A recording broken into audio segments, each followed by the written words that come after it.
साथियों नमस्कार। मैं विवेश आपका अपने परिवार RWA के प्लेटफॉर्म पर हार्दिक दिल से स्वागत करता हूं।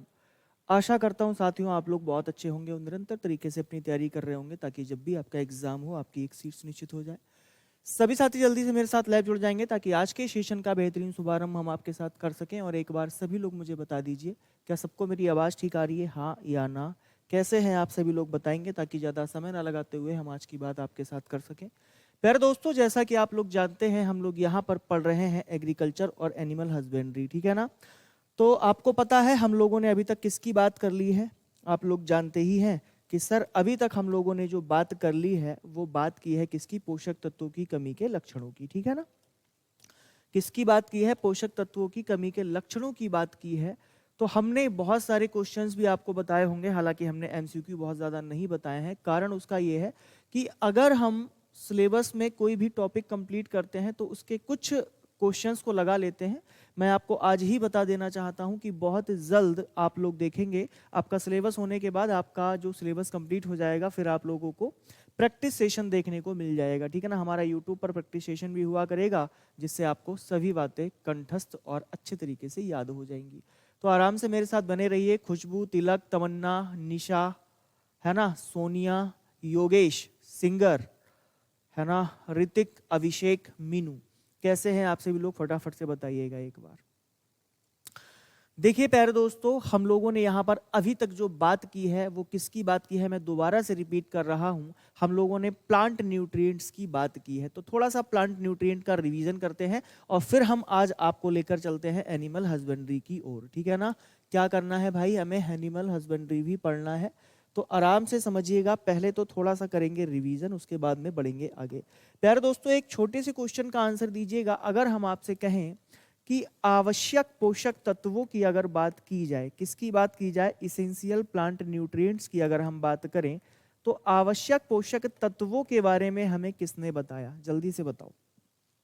ये क्वेश्चन बहुत बार पूछा गया है एग्जाम में, आगे भी पूछा जाएगा, इसलिए मैं चाहता हूं आपको चीजें याद रहें। राखी पंचाल, प्लीज सर मेरा नाम भी बोलो। शंभू, मेरे भाई पढ़ने पे ध्यान दे, है ना? ये हाथ और पीपीटी पे मत जा। समझिएगा, अगर हम आवश्यक पोषक तत्वों की बात करते हैं तो याद रखिएगा 1939 में हमें किसने बताया? अर्नान और स्ट्राउट ने बताया।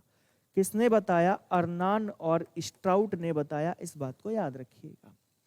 इन्होंने हमसे कहा था कि सर हमें 16 पोषक तत्वों की आवश्यकता होती है, लेकिन बाद में एक और पोषक तत्व को ऐड किया गया जिसका नाम है निकिल।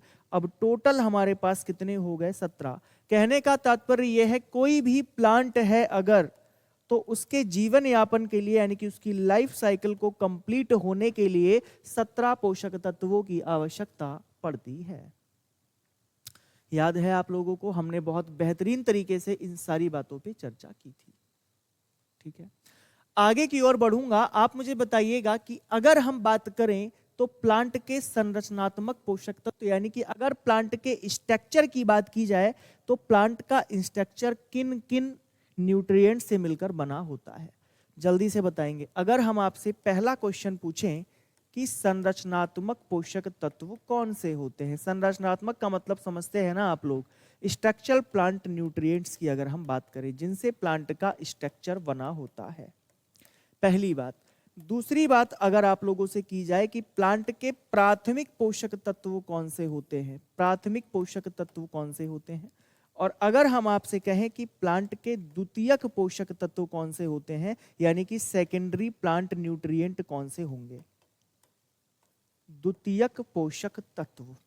चलिए आंसर करिएगा, रिवीजन कर लो। सारी की सारी चीजें इंपॉर्टेंट हैं, इसलिए मैं दोबारा से बता देता हूं आके, कभी भी स्टार्टिंग में आके आगे नहीं बढ़ता, ठीक है ना? निशा, प्रांजल, विवेक, फटाफट से बताओ भाई, आवाज वगैरह सब कुछ ठीक है ना?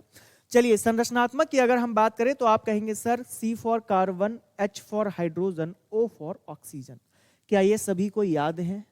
ये देखो, फिर से कहने लगा, मैंने आपसे पूछा, समझ ही नहीं रहे हो आप बात को। मैं क्या पूछ रहा हूं? संरचनात्मक पोषक तत्व पूछ रहा हूं तो बच्चा मुझे बोल रहा है सर एनपीके होगा। मेरे भाई गलत हो जाएगा। अगर हम एनपीके की बात करते हैं, नाइट्रोजन, फास्फोरस और पोटास की, तब हमारा राइट आंसर प्राथमिक पोषक तत्व होगा। अपने फोन की आवाज बढ़ा लीजिएगा, ठीक है ना सभी लोग। अभी जब स्टीमर भाई आ जाएंगे तो आवाज अपने आप वो सही कर देंगे। द्वितीयक पोषक तत्वों की अगर मैं बात करता हूं तो आप कहेंगे सर कैल्शियम, मैग्नीशियम और सल्फर हो जाएंगे। कौन कौन से हो जाएंगे? कैल्शियम, मैग्नीशियम और सल्फर हो जाएंगे। चलिए, हमने आपसे एक बात और कही थी कि सर अगर हम बात करें यहाँ पर सॉइल की, आप कहाँ पर उगाएंगे प्लांट को? सर हम प्लांट को तो हवा में भी उगा सकते हैं क्योंकि वो एरोपोनिक्स होता है। हम प्लांट को सिर्फ पानी में भी उगा सकते हैं, वो हाइड्रोपोनिक्स होता है। ये सारी बातें हम आगे करेंगे, फिलहाल के लिए समझिएगा जो मैं आपको समझाना चाहता हूं। अगर हम सॉइल की बात करते हैं तो हमने आपको कंपोनेंट ऑफ सॉइल बताए थे कि मृदा के 4 कंपोनेंट होते हैं। जल्दी से बताइएगा कौन कौन से होते हैं। कंपोनेंट ऑफ सॉइल की अगर हम बात करते हैं, रिवीजन कर लो, चीजें याद रहेंगी, मेरी बात मानो, ठीक है। आप कहेंगे सर सॉइल के कंपोनेंट की अगर हम बात करें तो 4 कंपोनेंट होते हैं। कौन कौन से? आप कहेंगे सर मृदा में होता है पानी, यानी कि सॉइल में क्या होगा? वाटर होगा। सॉइल में क्या होगी? आप कहेंगे सर जी हवा होगी, अर्थात एयर होगी। आप कहेंगे सर इसमें होगा कार्बनिक पदार्थ। प्यारे दोस्तों, कार्बनिक पदार्थ को हम ऑर्गेनिक मैटर बोलते हैं। क्या बोलते हैं? ऑर्गेनिक मैटर बोलते हैं। और याद रखिएगा इसमें होते हैं खनिज पदार्थ जिनको हम मिनरल्स के नाम से जानते हैं। आप कहेंगे सर सॉइल में मिनरल्स भी होते हैं। अगर आपसे पूछा जाए कि मृदा में पानी की प्रतिशत मात्रा कितनी होती है, तब आपका राइट आंसर क्या होगा? पूजा यादव बोल रही है मेरा कमेंट क्यों नहीं दिखता सर आपको? अगर मेरे सामने आ जाओ तो मैं उड़ाई दूं। है अरे बिटिया, हमको सबका कमेंट दिखता है, लेकिन जब 1000 से भी ज्यादा बच्चे लाइव होते हैं तो बहुत स्पीड में कमेंट चलते हैं, मैं नहीं देख पाता। डिस्प्ले मेरी थोड़ी दूर लगी हुई है ना।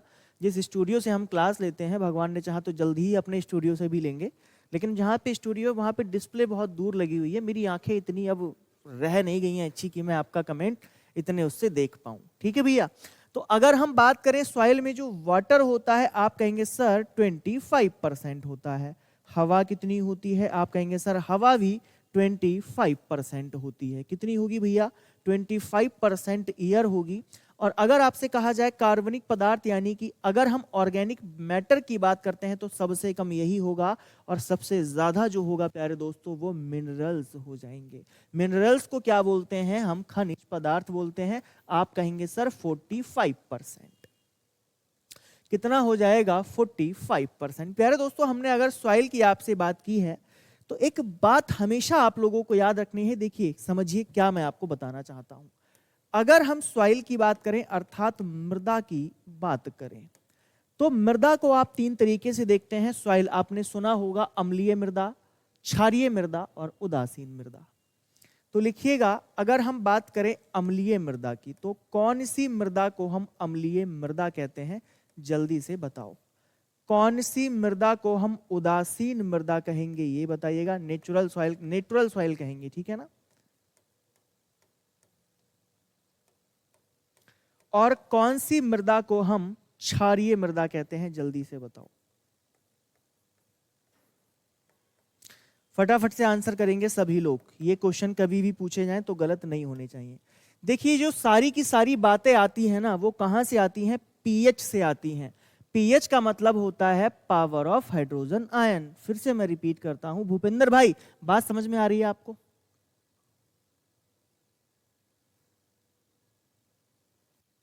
निशा बोल रही है आपके क्लास में बिल्कुल भी बोर हो रही? बिल्कुल भी बोर नहीं होते।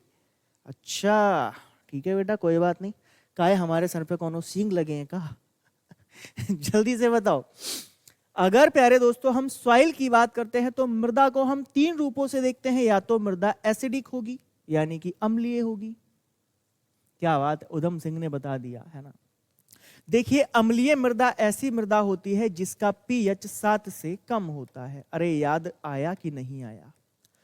उदासीन मृदा ऐसी मृदा होगी जिसका पीएच सिर्फ 7 होगा, अर्थात कहने का मतलब है कि पावर ऑफ हाइड्रोजन आयन सिर्फ कितना होगा? उसमें 7 हो जाएगा, ठीक है। और अगर हम क्षारीय मृदा की बात करें, किसकी बात करें प्यारे दोस्तों? क्षारीय मृदा की बात करें तो आपको पता होना चाहिए 7 से अधिक जिस मृदा का पीएच मान होगा वो कैसी हो जाएगी? आपकी क्षारीय हो जाएगी। सर एक बात बताइए ना, क्या बताएं, पूछो। एक बात हमें ये बताओ कि पता कैसे चलता है कि मृदा अम्लीय है, क्षारीय है या फिर उदासीन है। तो इसके लिए एक सोरेनसन साहब ने क्या किया, एक पीएच स्केल बनाकर दिया। पता है हम क्या करते हैं, बड़े गौर से समझिएगा प्यारे दोस्तों, एक एक बात बड़ी आसान लगने लगेगी अगर आपने थोड़ा सा भी ध्यान दिया तो। अगर हम इसकी बात करते हैं तो हमें ये पता कैसे चलता है, आप कहेंगे सर इसके बारे में जो हमें पता चलता है ना, वो पता चलता है पीएच स्केल से। पीएच स्केल सर ये क्या होता है, तो पीएच स्केल जो बनाने वाले ज्ञानी प्राणी हैं उनका नाम है एसपीएल सोरेनसन। क्या नाम है, एसपीएल सोरेनसन, याद रख पाएंगे।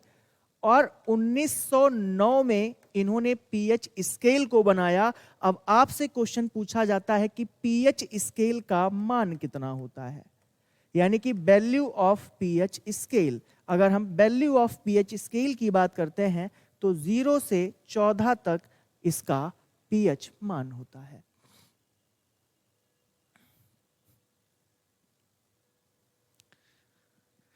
क्या सभी लोग बात को समझ पाए हैं, जल्दी से बताइए। मुझे लगता नहीं है कि किसी को भी कोई डाउट यहां तक अब रह गया होगा।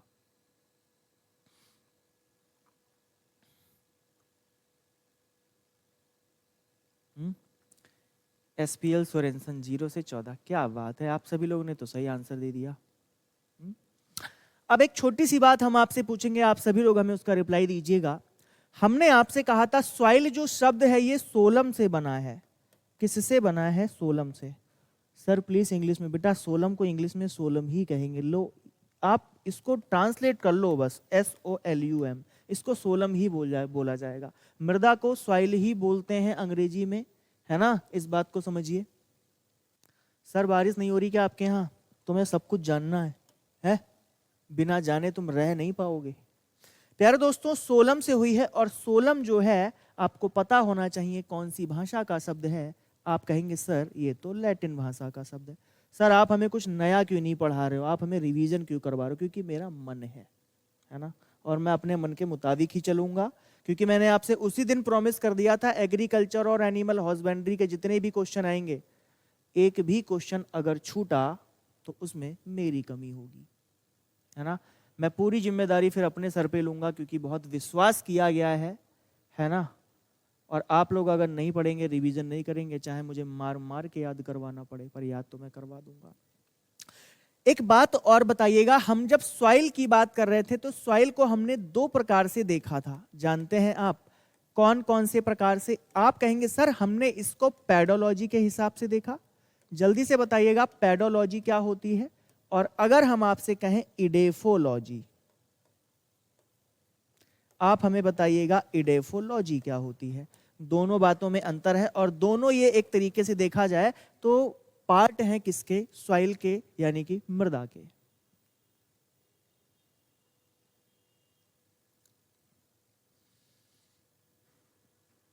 जल्दी से बताएं, what do you think about pedology? Priya Rana ji, मुझको राणा जी माफ करना, जल्दी से बताइए आंसर क्या होगा। पेडोलॉजी, देखो जो पैडॉन शब्द है ना, ये भी लैटिन भाषा का शब्द है, इतना डीप हम नहीं जाएंगे, फिलहाल समझने के लिए याद रखिएगा। पैडॉन एक शब्द यहां से निकल कर आता है जिसका अर्थ मृदा होता है, याद रखिएगा। यहां पर एक इडेफो शब्द निकल कर आता है जिसका अर्थ भी मृदा होता है। देखिए दोनों में हम मृदा का अध्ययन करेंगे, लेकिन जब हम क्लासिफिकेशन ऑफ सॉइल की बात करेंगे, किसकी बात करेंगे? अगर हम क्लासिफिकेशन ऑफ सॉइल की बात करेंगे तो हम किस में करेंगे? पेडोलॉजी में करेंगे। लेकिन अगर हम प्लांट के ग्रोथ के रिस्पेक्ट में बात करेंगे, अगर हम प्लांट ग्रोथ के रिस्पेक्ट में बात करेंगे तो उसे क्या कहा जाएगा? इडेफोलॉजी कहा जाएगा। नई बात समझ में आई? जो प्लांट की ग्रोथ के बारे में बात करेगा वो क्या कहलाएगा? ठीक है ना, इडेफोलॉजी कहलाएगा। तो लिखिएगा पादप वृद्धि से संबंधित, पादप वृद्धि से संबंधित। हिंदी में ही चल रहा हूं, क्यों परेशान हो ऋतिक भाई? पादप वृद्धि से संबंधित। तो सभी लोग बात को समझ गए हैं? जल्दी से बोलो हां या ना। इतनी बातें जब हमने आपसे कर ही ली हैं तो एक छोटी सी बात और बताइएगा, आप हमें फादर ऑफ सॉइल साइंस कौन है ये भी बता दो। फादर ऑफ सॉइल साइंस,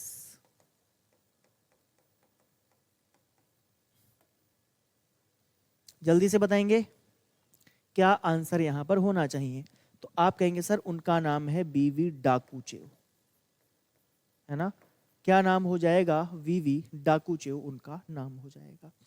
मुझे लगता नहीं है कि अब किसी को भी कोई डाउट यहां तक रह गया होगा, और फिर भी अगर आपको डाउट है तो थोड़ा बहुत तो रहेगा फिर अगर नहीं पढ़ा है।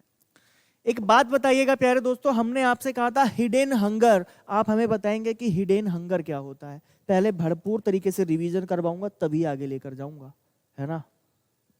हिडन हंगर जल्दी से बताओ, किसी को याद है या नहीं याद है? जल्दी से बोले। हिडन हंगर, जिसको हमने किस नाम से जाना? आप कहेंगे सर छुपी भूख कहा। देखिए होता क्या है, आपने एक फील्ड में कोई भी प्लांट लगाया, चलो घर का बगीचा ले लो, किचन गार्डनिंग ले लेते हैं। आपने क्या किया, घर के बगीचे में कोई प्लांट लगा दिया, है ना। और अगर हम फार्मर के पास जाएं, वो अपनी फील्ड में क्या करेगा, पूरी क्रॉप को लगाएगा। अब हुआ क्या, समझिएगा बहुत ध्यान से। हिडन हंगर बहुत छोटा सा कॉन्सेप्ट है पर एग्जाम में पूछा जाता है। जब कोई विशेष तत्व की कमी से, यानी कि किसी भी प्लांट न्यूट्रिएंट की कमी हो गई और आपको पता ही नहीं चला कि कौन से प्लांट के न्यूट्रिएंट की कमी है, और आपका प्लांट क्या हो गया, सूख गया, मुरझा गया, समाप्त हो गया, इसी को हमने क्या कहा, हिडन हंगर के नाम से जाना। किस नाम से जाना? इसे हमने हिडन हंगर के, सॉरी क्या बोल रहा हूं, हिडन हंगर के नाम से जाना। खुशबू बेटा वही बता रहा हूं, हिडन हंगर तुम्हारी बुद्धि में ना आ पाएगी, हैं? तुम्हें ना समझ में आ पाएगा बेटा, तुम पे ना हो पाएगा। ऐसा नहीं है, हो जाएगा, कोशिश करो, आराम से समझ में आ जाएगा। चलिए अगली बातों को समझते हैं। हम लोगों ने आपसे एक बात कही थी जब हम मृदा की बात कर रहे थे, तो हमने कहा था कि भारतीय जो मृदाएं हैं, अगर हम इंडियन सॉइल्स की बात करें,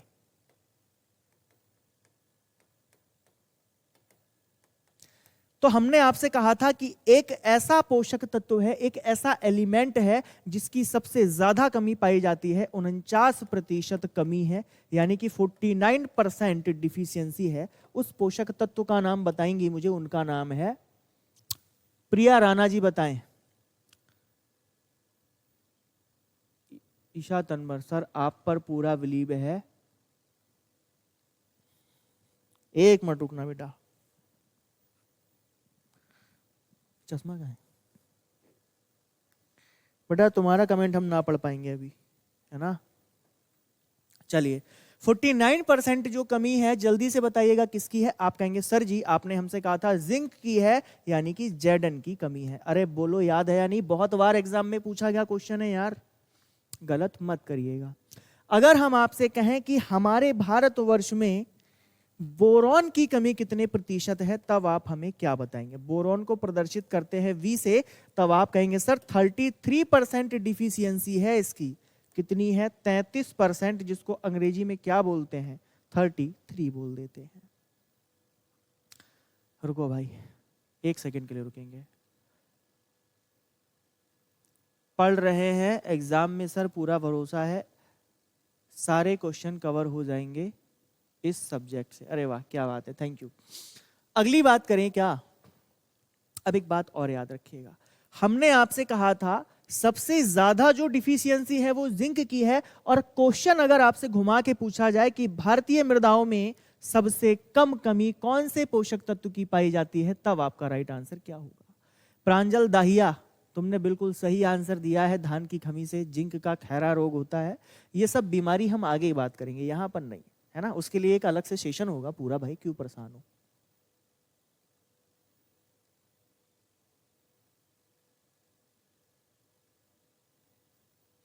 तो याद रखिएगा हमने आपसे कल कहा था, बच्चे ने आंसर भी दे दिया, कॉपर सिर्फ 3% कमी, ठीक है ना। सिर्फ 3% जो कमी है भारतीय मृदाओं में, वो किसकी है? कॉपर की है, याद रख लीजिएगा। किसकी कमी है भैया? कॉपर की कमी है। Okay done. एक बात और बताइएगा, कल हमने एक पोषक तत्व को एनर्जी करेंसी के नाम से जाना था। आप हमें बताएंगे कि एनर्जी करेंसी हम कौन से पोषक तत्व को कहते हैं, जल्दी से बताओ, और आंसर गलत नहीं होना चाहिए। एनर्जी करेंसी किसे कहा जाता है? तो आप कहेंगे सर एनर्जी करेंसी की अगर हम बात करें, ऊर्जा मुद्रा कहते हैं। क्या कहा जाएगा? ऊर्जा मुद्रा। जल्दी से बताओ किसे कहेंगे एनर्जी करेंसी? तब आपका आंसर होगा सर हम फास्फोरस को कहते हैं। किसको कहा जाता है? पी। पी क्या दर्शाता है? आप कहेंगे सर जी फास्फोरस को क्या कहा जाता है? ऊर्जा मुद्रा। क्यों कहा जाता है? क्योंकि ये क्या करता है? एटीपी यानी कि एडिनोसिन डाइफास्फेट और एडिनोसिन डाइफास्फेट जिसे बोलते हैं, इन दोनों का संचयन करता है, इनको इकट्ठा करके रखता है।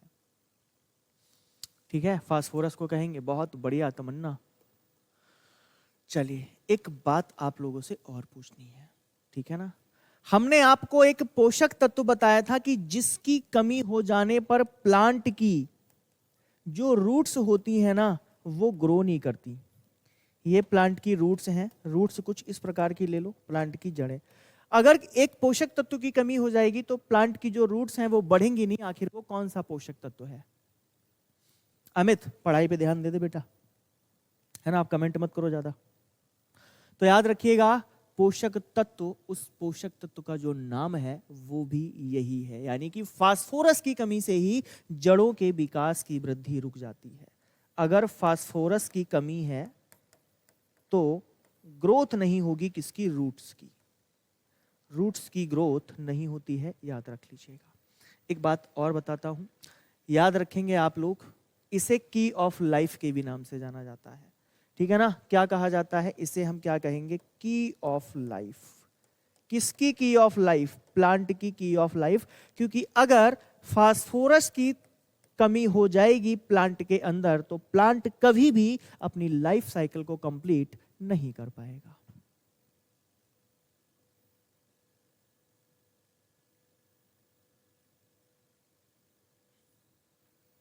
एक मिनट रुकना बेटा, ये क्या पूछ रहा है?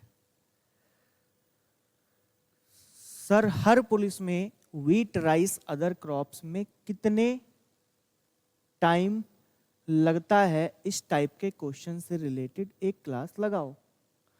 ये तुम्हारा डाउट है? तुम्हें क्या लग रहा है कि हम तुम्हें ऐसे ही छोड़ देंगे? मतलब तुम्हें हम पे भरोसा नहीं है? क्यों परेशान हो यार, सारी चीजें आपके लिए करवाई जाएंगी। क्या नाम है भाई आपका? अमित, ठीक है भैया। इतनी बातें आप सभी लोगों को समझ में आई हैं तो हाँ लिखिए, फिर हम बढ़ते हैं पशुपालन की ओर। पहले एक बार हाँ लिख दो।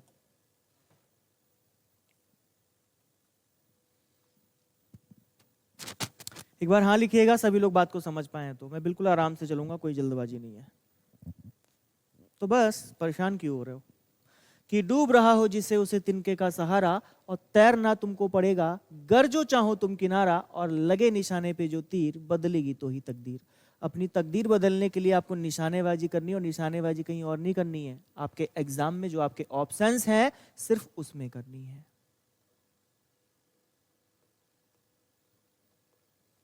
चलिए जी, देखिए एनिमल हस्बेंड्री की हम बात करते हैं। पहले मैं आपको समझाने की कोशिश करूंगा, अगर समझ पाए तो अच्छी बात है, और अगर नहीं समझ पाए तो जबरदस्ती समझा देंगे, टेंशन ना लो।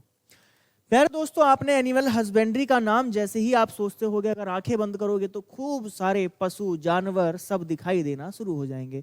कुत्ता, बिल्ली, भैंस, गाय, भेड़, बकरी सब आपको दिखना शुरू हो गए। जल्दी से बताओ, एक बार आंखें बंद करके फील कर लो चाहे तो, है ना।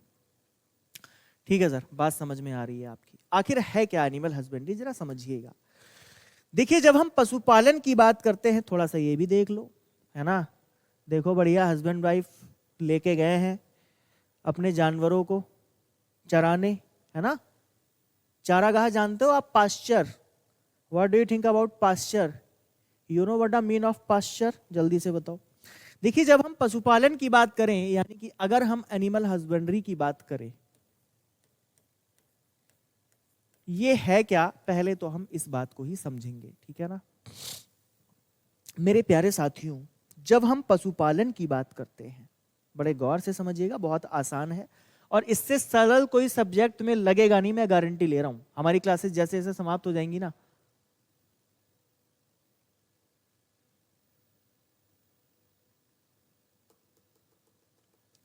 तुम नहीं मानोगे हैं? मोहित बेटा पढ़ाई कर लो। देखो जब हम एनिमल हस्बेंड्री की बात करते हैं तो सिंपल सी बात याद रखिएगा, कृषि विज्ञान की वह शाखा, फिर से एक बार रिपीट करता हूं, कृषि विज्ञान की वह शाखा जिसके अंतर्गत घरेलू पशुओं का प्रजनन, पालन, पोषण और उनके होने वाले उत्पादों का अध्ययन किया जाता है, that is called as animal husbandry. नहीं बात समझ में आई? चलिए लेकर चलते हैं आपको परिभाषाओं पे, ताकि आप बेहतरीन तरीके से समझ पाए। मैंने क्या कहा आपसे, जरा थोड़ा सा गौर फरमाइएगा साहब। It's is that branch of agriculture science, यानी कि एग्रीकल्चर की ब्रांच है, which studies the breeding, rearing and production of domestic animals. कहने का तात्पर्य सिर्फ इतना सा है कि अगर हम बात करें, कृषि विज्ञान की एक शाखा है जिसके अंतर्गत हम घरेलू पशुओं के प्रजनन की बात करते हैं, उनके पालन पोषण की बात करते हैं, और उनसे जो प्रोडक्ट हमें मिलता है, चाहे वो मिल्क हो चाहे वो ऊल हो, जो उनका अध्ययन किया जाएगा वो पशुपालन कहलाता है। क्या सभी को बात समझ में आई है? चलिए क्यों ना एक बार परिभाषा को लिख भी लिया जाए। मैं थोड़ा सा लिखता हूं, इंग्लिश में आपने देख लिया, हिंदी में आप लोग देख लीजिएगा। क्या लिखेंगे? कृषि विज्ञान की वह शाखा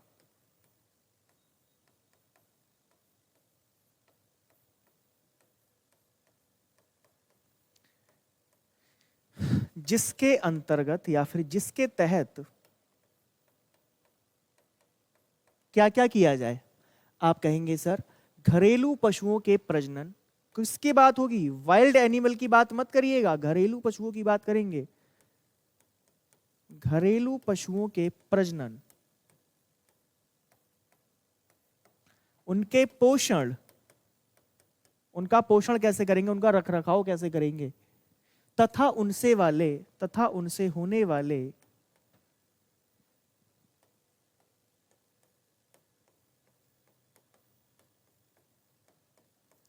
उत्पादों, यानी कि जो प्रोडक्ट्स हैं, का अध्ययन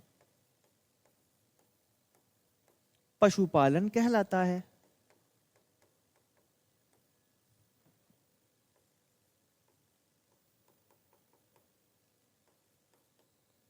अरे क्या बात समझ में आई है? चलिए सर हिंदी में करवाइए, अंग्रेजी में और बता दो। बेटा ना बता पाएंगे, वीडियो पीछे करके देख लेना, ठीक है? हाँ जी। अब एक बात और समझिएगा। ठीक है सर, आपने हमें कहा कि पशुपालन में हम इन बातों का अध्ययन करते हैं, जैसा कि आप लोगों ने देख लिया। पशुओं की चराई कैसे है, पशुओं का रखरखाव कैसा है, पशुओं का पोषण यानी कि उन्हें खिलाना क्या क्या है, इन सब के बारे में यहीं पर चर्चा की जाती है। अगली बात आती है कि पशुपालन में हम जो पशु पढ़ते हैं उनको बोलते क्या है। देखो हर पशु की एक नस्ल होती है जिसे हम ब्रीड बोलते हैं। अब आप कहेंगे सर ब्रीड क्या होगा? ये देखो सर हरियाणवी में करवा दो। यार मुझे माफ कर दो भाई, तिलक राजपूत तुम कैसी बातें कर रहे हो हैं? तुम राजपूत हो के ऐसी बात करोगे यार? अब तुम्हें पता है मुझे हरियाणवी नहीं आती, कोशिश कर रहा हूं, है ना, पर नहीं आ पाती। इतनी जल्दी चीजें कहाँ आती हैं समझ में यार? मैं तुम लोगों की तरह इंटेलिजेंट, इतना होशियार थोड़ी ना हूं, है ना। चलिए अगर हम बात करते हैं ब्रीड की, तो ब्रीड क्या होता है आपको पता है? कोई बताना चाहेगा? ब्रीड को हम बोलते हैं भैया नस्ल, है ना। कौन सी नस्ल का कुत्ता है ये, कौन सी नस्ल का ऊंट है ये, कौन से नस्ल की गाय है, कौन से नस्ल की बकरी है। तरुण भाई एग्रीकल्चर अभी फिनिश नहीं हो गया, एग्रीकल्चर अभी चलने वाली है, क्यों परेशान हो, इतनी जल्दी थोड़ी ना साथ छोड़ देंगे। तो याद रखिएगा प्यारे दोस्तों, है क्या? एक जाति के पशुओं का वह समूह, समझिएगा, एक जाति के पशुओं का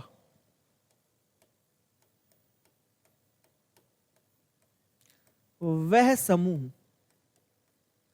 समूह का मतलब क्या है? ग्रुप, इंग्लिश में भी बता देंगे, बिल्कुल परेशान क्यों हो रहे हो आप लोग। जो सामान्यतः या फिर सामान्य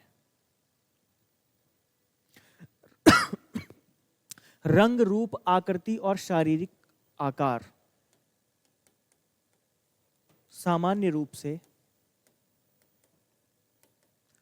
रंग, आकृति, उसकी आकृति कैसी है, उसका रंग कैसा है, ये सारी बातें इसी के अंतर्गत आती हैं। ठीक है।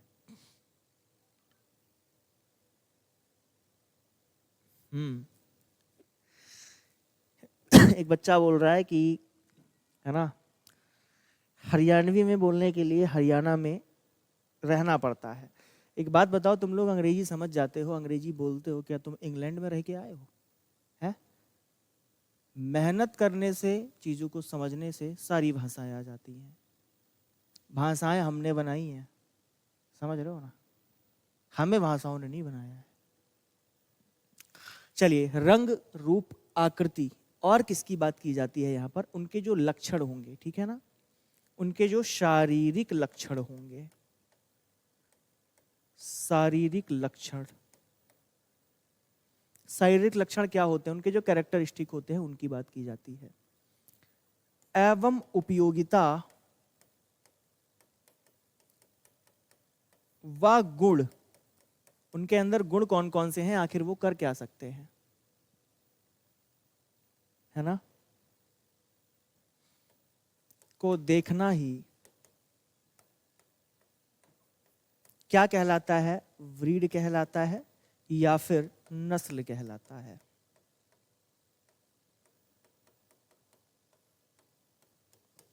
नोट करिएगा।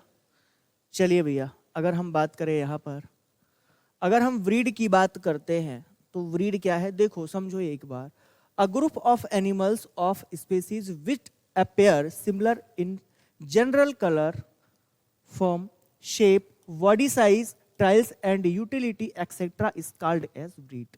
ठीक है ना, बस इतनी बातें आपको समझनी थी, वो आप सभी लोग समझ गए हैं। चलिए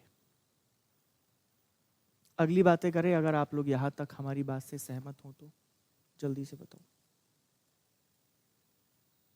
सबकी कमेंट आ रही है।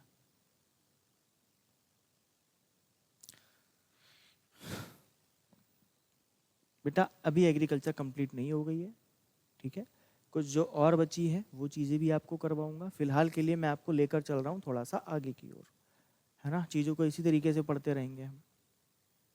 देखिए, हम लोगों ने एक छोटी सी परिभाषा अगर और समझना चाहें एनिमल हस्बेंड्री की, तो पशुओं की सही देखभाल और उनसे बेहतर और अधिक उत्पादन लेना ही एनिमल हस्बेंड्री है। ये आप सभी लोग इस बात को जानते हैं, ठीक है।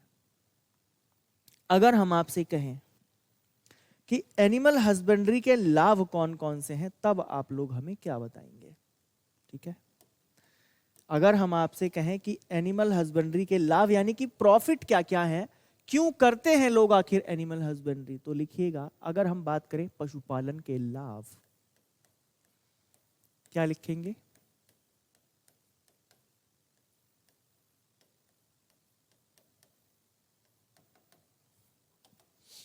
कौन कौन से प्रॉफिट हैं, जरा कमेंट में लिख के बताओ एक बार हमें।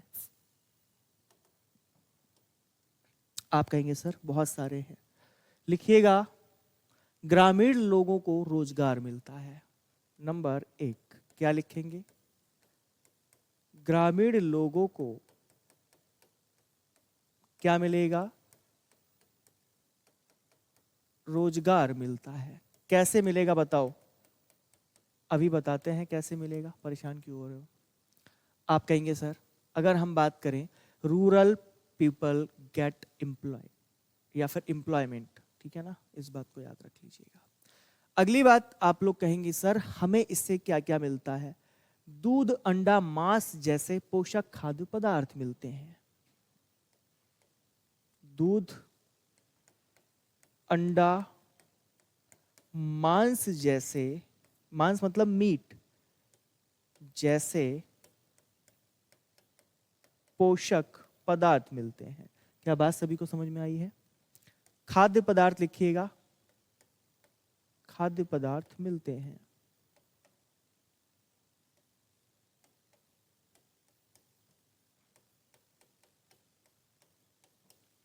अगली बात, किसानों की आय बढ़ती है, बढ़ेगी या नहीं बढ़ेगी बताओ? किसानों की आय बढ़ती है। देखिए किसी टाइम पर हमारे खेतों की जो जुताई होती थी वो पता है किससे होती थी? पशुओं से होती थी। लेकिन आजकल के टाइम पे अगर हम बात करें तो आपने ट्रैक्टर देखा, थ्रेसर देखा, रूटावेटर देखा, कंपाइन देख ली। लेकिन पहले क्या इतना ज्यादा आप लोगों को ये सब उपकरण देखने को मिलते थे? नहीं मिलते थे।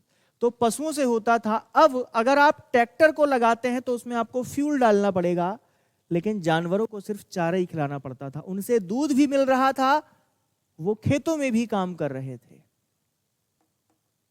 ठीक है, अगली बात लिखिएगा। आप कहेंगे सर जैविक खाद यानी कि गोबर की खाद की प्राप्ति होती है।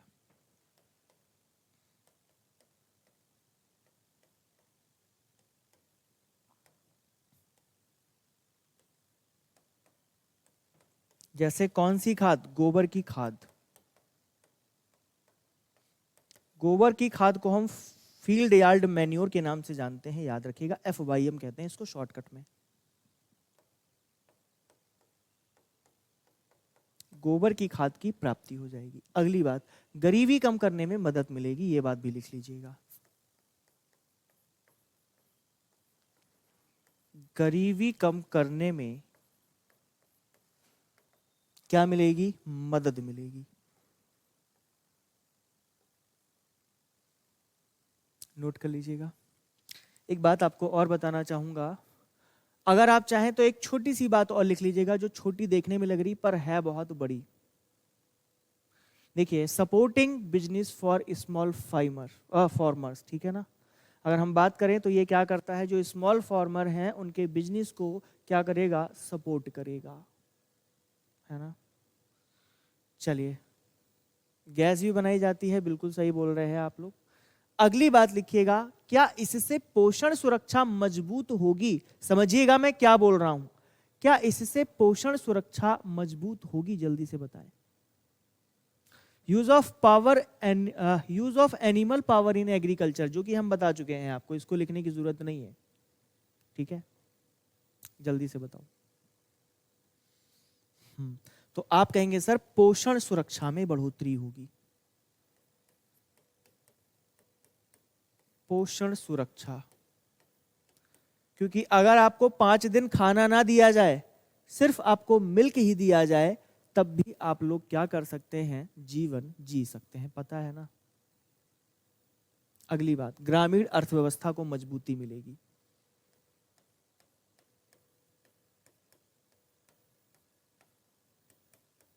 ग्रामीण अर्थव्यवस्था को मजबूती मिलेगी। एक लास्ट बात और लिखिएगा, जानते हैं क्या? निर्यात से विदेशी मुद्रा अर्जित होगी। नहीं समझ आया? निर्यात से विदेशी मुद्रा की प्राप्ति होगी।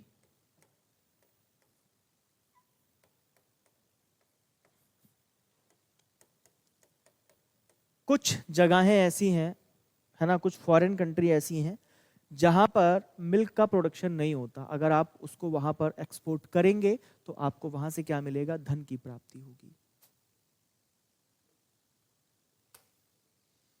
ठीक है, अगली बात करें। चलिए देखिएगा, समझिएगा। अगर आपसे कहा जाए, ठीक है ना, क्या कहा जाए? बड़े गौर से समझो।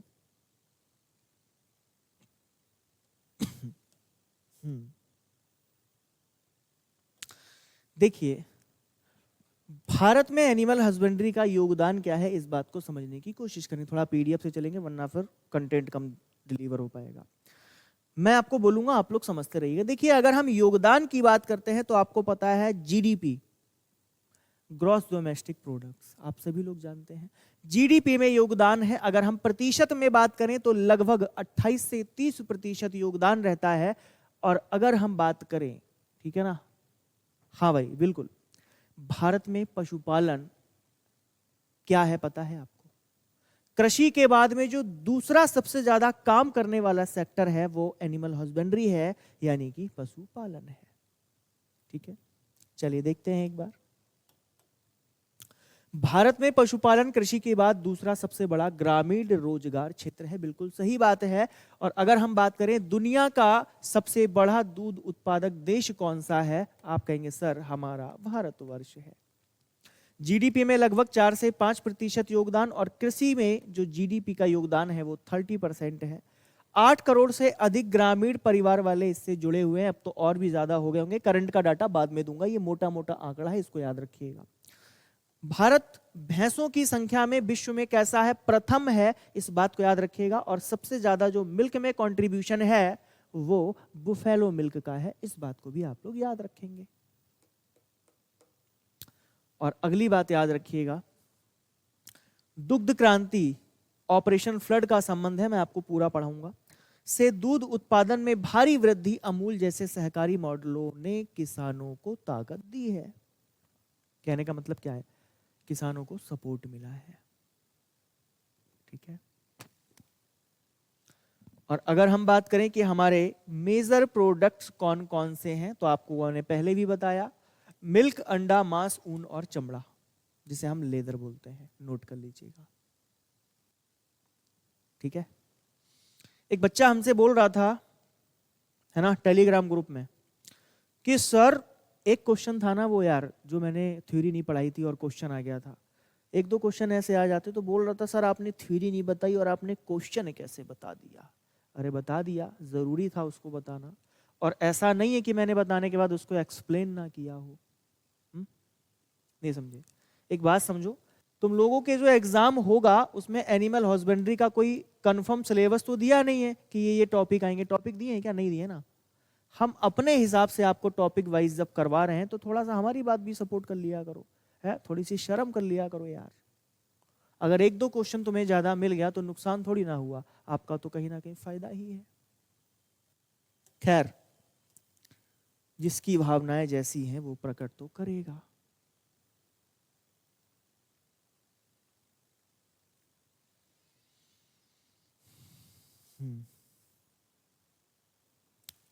इतनी बात आप लोग समझ गए हैं तो एक बार हाँ लिखिए, फिर हम बढ़ेंगे और आगे की ओर।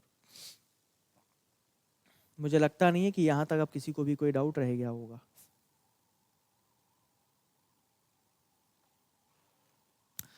चलिए जी, कुछ कृषि से संबंधित, एनिमल हस्बेंड्री से संबंधित क्वेश्चन करने हैं या नहीं? चलिए जी, यहां पर जो अगली बात लिखी है कि एनिमल हस्बेंड्री के प्रमुख घटक कौन से हैं, पहलू कौन से हैं, एक्सपेक्ट्स कौन से हैं, इनकी बात हम आपके साथ करेंगे। ठीक है ना। एक बार हिंदी और इंग्लिश दोनों में देखिएगा।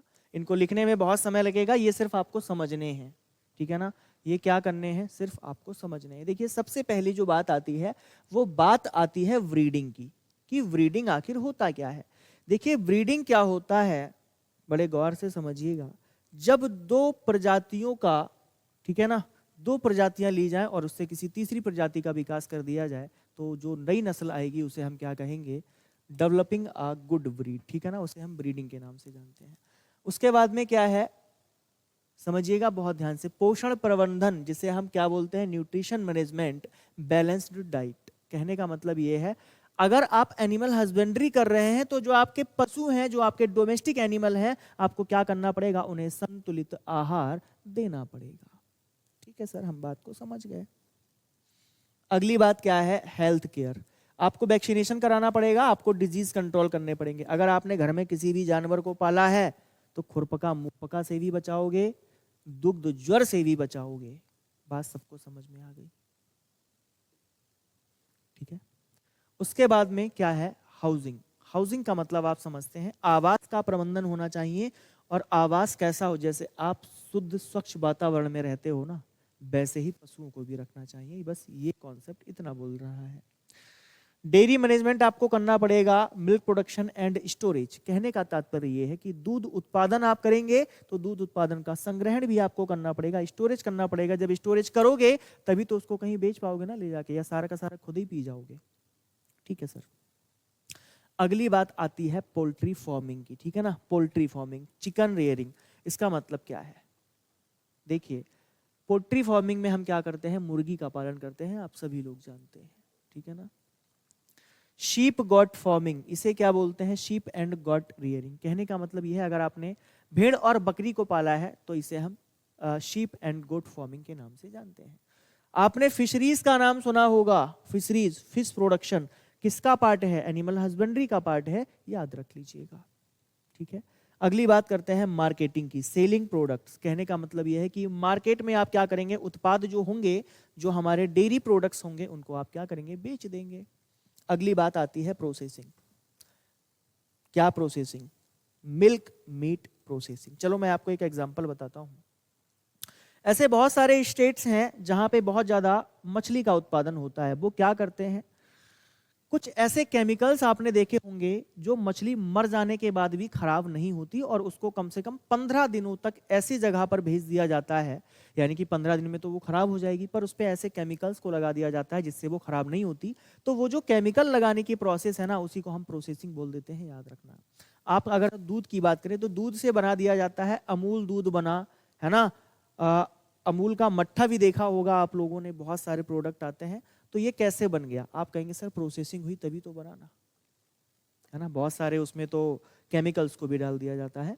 तो ये सारी बातें किस में आती हैं? प्रोसेसिंग में आती हैं। प्रोसेसिंग की अगर मैं बात करूं, मान के चलो कि मैं ये स्वेटर पहना हूं, ये बढ़िया स्वेटर है, खूब गर्म हो रहा है, भेड़ से हमें ऊन मिली, क्या मैंने ऊन को लपेट लिया? नहीं लपेटा ना ऊन को। इस पे देखो लोगो लगा हुआ है बढ़िया, RWA, रोजगार विद अंकित। ये लोगो लगाने की जो कला, ये जो कलाकारी है ना, यही प्रोसेसिंग है, याद रखिएगा। क्या बात समझ में आई है? जल्दी से बताओ। हाँ भाई, क्या सभी लोग हमारी बात को समझ पाए हैं? अरे जल्दी से बताओ भाई। नहीं समझे? अरे नहीं आया क्या समझ? जल्दी से बताओ। तो एनिमल हस्बेंड्री आज हम लोगों ने शुरू कर दी है ना। और भी अगर कुछ रह जाएगा तो वो भी आपको मैं करवाऊंगा। और ये मत समझना एग्रीकल्चर खत्म हो गई है, नहीं हुई है खत्म, पर मेरा मन किया एनिमल हस्बेंड्री को स्टार्ट किया जाए। दोनों चीजों को पैरेलल में लेकर चलेंगे ना। किस बात की टेंशन है आप लोगों को? हम है ना आपके साथ। जल्दी से बताओ। तो आज के लिए इतना ही रखा जाए। सर आप बहुत कम देर तक पढ़ाते हो बेटा, ऐसे ही पढ़ाते हैं क्योंकि आप जानते हैं और भी क्लासेस होती हैं, और हमारा एक ही कहना है, दवाई हमेशा थोड़ी खाई जाती है, पर दवाई ऐसी खाओ कि बीमारी वो दोबारा से उपज ना पाए। ठीक है, तो दवाई हमेशा कम खाई जाती है, लेकिन असर पूरा होना चाहिए। ठीक है, तो आज के लिए फिर इतना ही रखते हैं। जो भी ज्ञानी प्राणी हमारे साथ बने रहे, है ना, सभी का बहुत बहुत धन्यवाद। और जो लोग इस क्लास को रिकॉर्डेड फॉर्म में देखेंगे, भाई उन लोगों का भी धन्यवाद। बस चाहूंगा कि टेलीग्राम में बताइएगा आपको हमारी क्लास कैसी लगती है। ठीक है, हाँ जी भाई, बात समझ में आ गई ना सभी लोगों को? पायल, हरीश, शंकर, उधम सिंह, प्रांजल, प्रिया राणा, सौरभ भाई। सौरभ भाई हाय, कैसे हैं आप? लाखी, रोहित, प्रीतम, अर्पित। चलिए ठीक है प्यारे दोस्तों, फिर कल मुलाकात करते हैं। कल इसके क्वेश्चंस भी आपको करवाऊंगा। क्वेश्चन मैं चाहता तो करवा सकता, पर मैंने नहीं करवाए। समझ रहे हो ना क्यों नहीं करवाए? क्योंकि थ्योरी बहुत कम हो पाई। अब कल हमारी थ्योरी आज की और दोनों की कल मिक्स हो जाएंगी, हम आपको क्वेश्चन करवा देंगे। ठीक है प्यारे दोस्तों, चलिए ठीक है, फिर कल मुलाकात करते हैं नई उम्मीद और नए जोश के साथ। तब तक के लिए अपना ख्याल रखिएगा। नमस्कार, जय हिंद, जय भारत।